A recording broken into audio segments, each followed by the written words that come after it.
This is In the Loop. I'm Christian Bryant. You ever think about all those useless skills you'll have once the pandemic is over? Right now, I can identify somebody just by their eyes from over 100 yards away like some sort of bird of prey. That ain't normal. Anyway, here's what we got for y'all. The fight to raise the minimum wage is gaining steam on Capitol Hill, but there's still disagreements on how to get it done. We'll talk about those hurdles. In the coming decades, millions of Americans could become climate refugees. We take a look at the forefront of sea change in a clip from the latest episode of Newsy's documentary series, Shift. But first, here's what you need to know right now.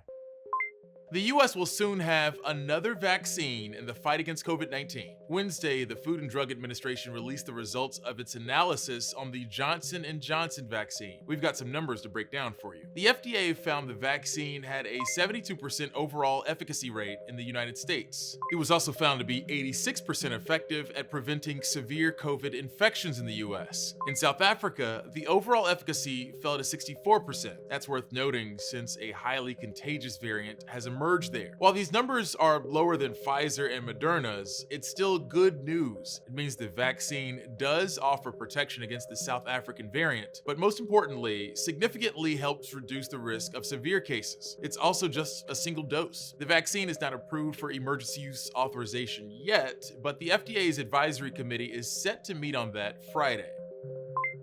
Protests reignited this week after developments in high-profile cases where Black men were killed by police. I know that the Prude family, the Rochester community, and communities across the country will rightfully be disappointed by this outcome. No officers will be charged in the killing of Daniel Prude in New York State. Last March, Prude's brother called the police out of concern for his brother, who was having an apparent psychotic episode. Rochester police initially described his death as a drug overdose. Body camera footage released later showed how the scene actually played out. Officers handcuffed Prude, placed a mesh hood over his head, and pressed him into the pavement until he lost consciousness. The attorneys for some of Prude's children said they'll seek justice in civil courts, while the New York Attorney General says the state should review the use of these so-called spit hoods in mental health crises. Meanwhile, in Aurora, Colorado, the city manager says the city is setting up an independent monitor to handle accountability in its police department. It comes after an independent investigation into Elijah McClain's death found officers had no legally justified reason to stop,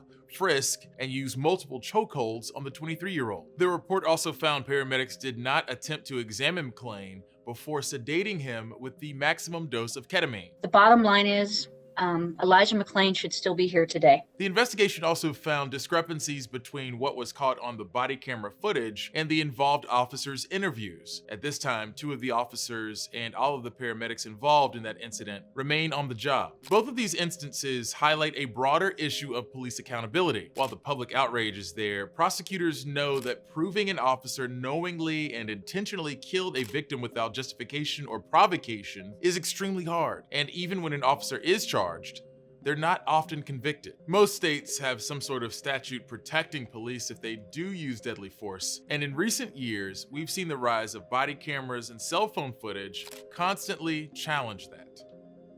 As Texans begin to recover from the severe winter storm that slammed the state, they're left with a lot of uncertainty, including what to do about busted water pipes, water shortages, and ridiculously high electric bills. The road to recovery will be a long one. So what exactly is the path forward? We caught up with Harris County Judge Lena Hidalgo to talk about the recovery effort in Houston and across the state, and how leaders want to make sure something like this never happens again.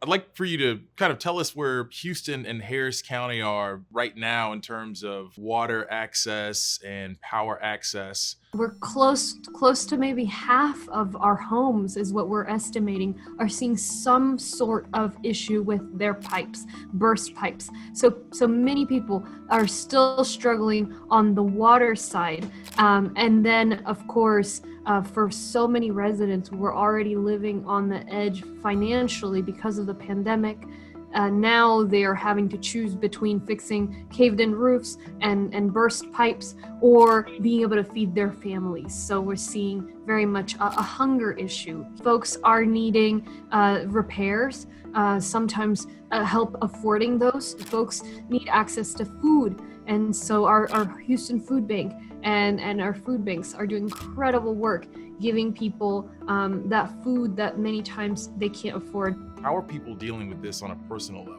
It's a lot for this community, it really is. What they tell me, and the word they've used, is sort of multiple traumas. You know, they just haven't caught a break. But this is also a resilient community. So we're already seeing people helping one another with food drives, with water. We understand that some investigations have been launched into the state's power grid, into ERCOT. What exactly are you hoping to see from those investigations? We have to begin asking the next question, which is, why did this happen? And what's going to be done so it doesn't happen again? Because a large part of this was man-made. It wasn't all the storm. It was the fact that the state utility, the state grid, was not resilient. And the company that is in charge of it and the laws that were set up to regulate it were insufficient. It's a matter not just of ERCOT, this entity that runs the grid, but it's a question about the group of people that supervise ERCOT and the laws that set up that system. How can people help to make sure that a lot of Texans will have the quickest recovery possible? Houston Food Bank, houstonfoodbank.org. These folks were feeding low-income people hit hard by the pandemic already, and now they've seen enormous increase of demand, people just thrown over the edge by this latest disaster. But I appreciate folks wanting to help, and that's what it takes is us being united to get through these crises. President Biden has included a wage hike as a part of his $1.9 trillion COVID relief bill, something that hasn't been done in more than a decade. That measure will likely be included in the House bill, but the prospect of having a wage hike move forward in the Senate is uncertain. Newsy's Shira Tarlow explains. Democrats, union leaders, and activists have long called for raising the federal minimum wage. It wouldn't just help me out, it would help out so many families. With President Joe Biden in the White House and Democratic control of the House and Senate, they're determined to make that a reality. The political process has for years been tilted in favor of the wealthy. But we have a moment right now to change that in the initial actions that the Biden-Harris administration has taken and the initial direction of the new Congress. Congress hasn't raised the federal minimum wage since 2007, making this the longest stretch without an increase since the minimum wage was established 80 years ago. In the meantime, the cost of living has gone up, while the minimum wage has fallen behind. During the pandemic, calls to raise it have grown more urgent. People have thought the survival checks that we've sent out have been helpful, but those are helpful for a short period of time. What's going to be helpful in the long run is if they actually get something more worth their time in that wage. In his $1.9 trillion COVID-19 relief plan, the president included a wage hike, and that's expected to be included in the bill the House is trying to pass. In the Senate, the measure's inclusion is less clear. The labor movement is talking to all of the members of Congress and to the Biden administration about how important it is to raise the minimum wage. Senator Bernie Sanders of Vermont, a longtime advocate of raising the minimum wage, is pushing to include a $15 increase in the bill the Senate hopes to pass using reconciliation, an obscure budget procedure that allows legislation to pass with just a simple majority. If we cannot get enough Republicans to vote for this legislation under regular order, we cannot simply take no for an answer. It's unclear if a wage boost is even allowed through the reconciliation process. That decision lies with the Senate parliamentarian. But the hurdles aren't just logistical, they're also political. Even if the parliamentarian approves the wage hike, Democrats may not all be on board, with Senators Kyrsten Sinema of Arizona and Joe Manchin of West Virginia against the move. Given the Democrats' slim majority in the Senate, raising the minimum wage to $15 an hour would require every Senate Democrat to vote in favor of it, and for Vice President Kamala Harris to serve as the tiebreaker. President Biden cast doubt the provision will make it through Congress using reconciliation. I put it in, but I don't think it's going to survive. He said the wage increase could turn into a separate negotiation from the relief package. It's unclear when those discussions might happen, and the White House did not respond to Newsy's request for comment. If Democrats can't pass a wage hike with reconciliation, they can push for it in a standalone bill. But that avenue would require Republican support. And activists, low-wage workers, and national union leaders are pressuring Congress and the White House to act. We're labeled as essential. I think it's time that, we're treated as essential workers and paid a livable wage. This is the time to keep pushing and not give up. Shira Tarlow, Newsy, Washington. If you're curious about Barack Obama's post-presidency plans, all you need is a set of headphones and access to Spotify.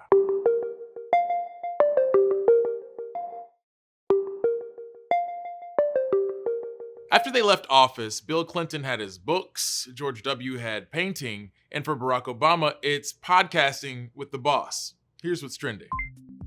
Barack Obama and Bruce Springsteen are two not at all regular guys who are very much committing to the couple of regular guys thing for a new Spotify podcast called Renegades.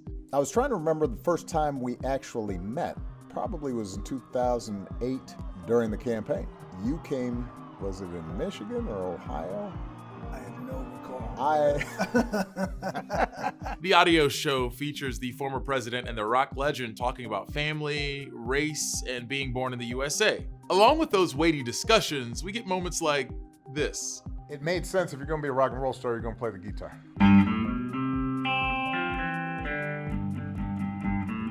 Did your folks say anything? Keep it down. If nothing else, the show is a huge flex from Spotify. It comes from the Obama's own production company, and just the fact that it's a podcast rather than a Netflix series says something about how glitz and glam podcasting has become in recent years. Plus, Michelle had a smash hit for her podcast last year, and Barack isn't gonna let her beat him in book sales and audio. Come on.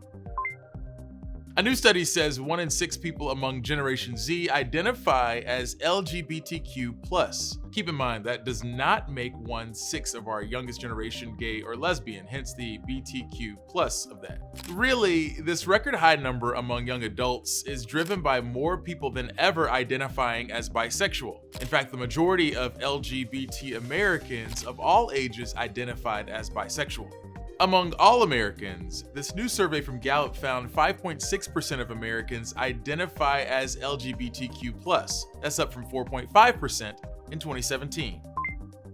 When lawmakers started talking about reforming the Postal Service, I'm not sure if this is what they had in mind. The United States Postal Service recently revealed a new delivery vehicle design as a part of a multi-billion-dollar plan to modernize the postal delivery vehicle fleet.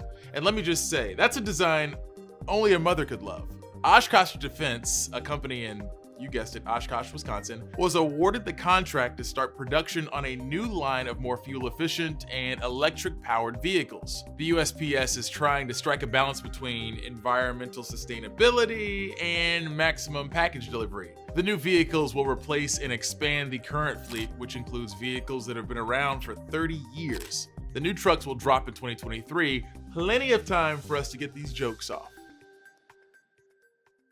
Climate change and immigration are two wildly complicated issues on their own, but increasingly, the more powerful storms and rising sea levels caused by climate change are creating more immigrants, pushing millions of people from their homes around the world. Our Newsy documentary series Shift looks at the stories shaping our future, including this crucial story. Here's a clip from today's episode. By 2100, scientists estimate rising oceans will create 13 million climate migrants across the U.S., half of those in Florida. But high-priced coastal development won't just disappear. It will move farther inland and hike up housing costs for the communities there.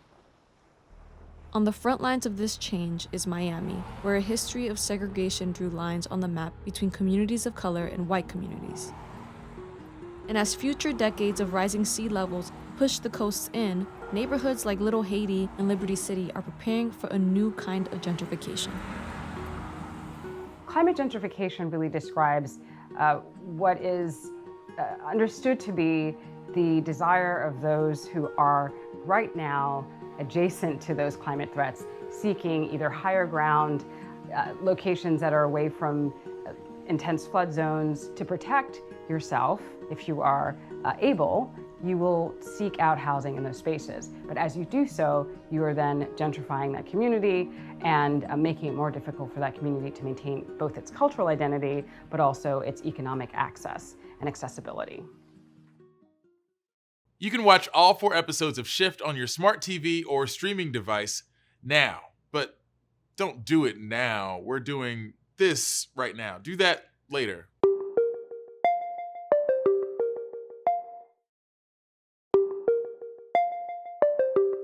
Johnson & Johnson's pharmaceutical branch, Janssen, is nearing the finish line of the vaccine race. It could even get the green light from the FDA as soon as this weekend. Newsy's Lindsay Thies looks at how long it will take those Johnson & Johnson shots to get to the people who need them. The U.S. could have 240 million doses of COVID-19 vaccines by the end of March. 20 million of it, or just under 10%, is expected to come from Johnson & Johnson. We're prepared to ship immediately upon emergency use authorization nearly 4 million doses of our vaccine. Johnson & Johnson will need to figure out how to ramp up production, something Pfizer and Moderna struggled with in the beginning. We did initially experience some problems with the initial ramp up of our vaccine. Because these vaccines are administered to healthy people, in large numbers of healthy people, the safety profile is incredibly important. Experts explained to Newsy Johnson & Johnson moves slower in their clinical trials than Moderna and Pfizer, in part to focus on manufacturing because of differences with how J&J's vaccine is made. Scientists made this vaccine by taking a small amount of genetic material that codes for the novel coronavirus. They combine it with a weakened version of the common cold virus called adenovirus. That combination can enter cells but won't replicate and make us sick. It's different from Pfizer and Moderna's technology and takes more time. You have to go through the process of creating the molecules that you want with the appropriate genetic information. Then you have to characterize it. You have to take a small batch of it, and you have to look at it and make sure that it is what it is. At each step, you have to measure out the amount. You have to make sure all of your instruments are incredibly and precisely calibrated, so the instruments that you're using to make the measurements are giving you the correct measurements. Johnson & Johnson began working with other pharmaceutical companies last year, including a company called Emergent Biosolutions. Since last April, Emergent has helped make the adenoviruses. We're running multiple production lines in parallel so as to maximize the throughput. It's even collaborating with vaccine rival Sanofi to help make more vaccine doses. The J&J vaccine will be in high demand, with hundreds of millions of doses already promised to go overseas. And this will be important and difficult to access places and populations in the U.S., but also around the world. The FDA could approve the emergency use authorization as soon as Friday night or even Saturday morning, with the first shots delivered and given within a week. If you haven't done so already, feel free to reach out to us on Twitter using the hashtag #NewsyInTheLoop. It's one of the only CDC-approved ways to get in touch with me.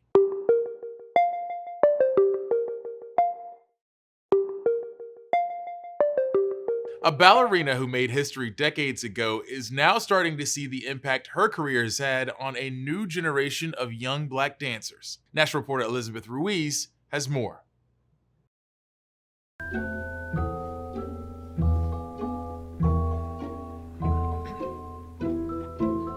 Lauren Anderson considers the Houston Ballet Studio her second home, but she recently found herself shut out because of extreme weather.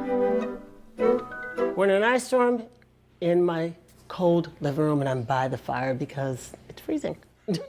However, she has plenty of proof of her greatest dance achievements. I am the former principal dancer with the Houston Ballet, and presently I am the Associate Director of Education and Community Engagement at the Houston Ballet.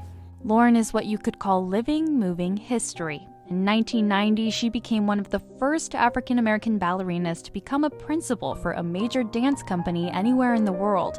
It's an accomplishment that's still rare among African-American dancers. There's a certain aesthetic with ballet, right? It's you think pink and white and tutus and lines of girls that all look alike, kind of like the Rockettes, right? You don't expect to see this dark chick in the middle of the Rockettes. Lauren says as a child, she didn't realize she'd never seen another black dancer until she saw one at a show. Just wasn't ever a big deal. I mean, I was Alice in Wonderland.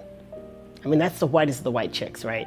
But I was lucky that I was at Houston Ballet because Houston Ballet has hired 17 black dancers in the past 40-something years. And that's different for a major ballet company. Lauren says most of the discrimination she experienced came from outsiders who would visit the company. There have been comments made like, the only reason you're doing this role is because you're black, or, you know, the reason you got promoted is because you're black, and whatever. And then I'm thinking, okay, you know what? I'm gonna dance so well. I'm gonna balance this so long. I'm gonna do more turns where you can't say that. That competitive attitude sparked her love for dance when she was young and figured out she had a gift that put her a step above the boys. I found out I had the superpower. I could jump really high, and it was a lot of fun. That gift served her well as she became a rising star in the Houston Ballet Company. Lauren says as she rose to principal dancer, she wasn't thinking about the color of her skin, but instead all her hard work that led her to that point. I wasn't thinking it's a big deal that I'm a black principal dancer. All I was thinking was, woohoo! I'm gonna be a principal dancer at the Houston Ballet. By the time she retired, Lauren had become a legendary figure among dancers far beyond Houston. She says that's when her perspective changed. When I retired, I realized there's not many black ballerinas at the head of ballet companies. Now, more than 3 decades after her career began, the topic of racial discrimination has not gone away. I'm just tired of having the conversation. Can't we just be dancers? Lauren says she wants to share that same perspective with her own students, particularly the ones who look like her. There's only one you that you can bring as an artist to the dance, to the form. And when you combine your personality and your DNA with music and become the music, then you are truly dancing. And that's what you're working towards, not being like anybody else, because you can't be like anybody else. There's only one you. Be the best you can be. In Houston, Texas, that's all I got. I'm Elizabeth Ruiz reporting.